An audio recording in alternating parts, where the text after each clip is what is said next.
مصر، رواية بيكتبها ولادها من 7000 سنة فاتوا.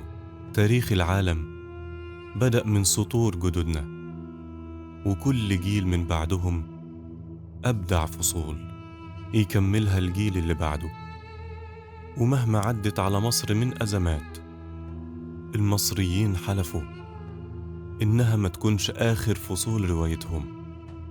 كتبوا سطورها بنضالهم ودمهم، بالفن والأدب،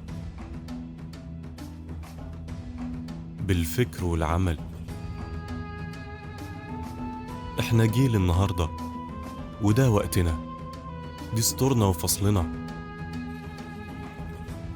احنا اللي في ايدينا القرار، رواية مصر تنتهي عندنا أو تكمل بالتزامنا ووعينا.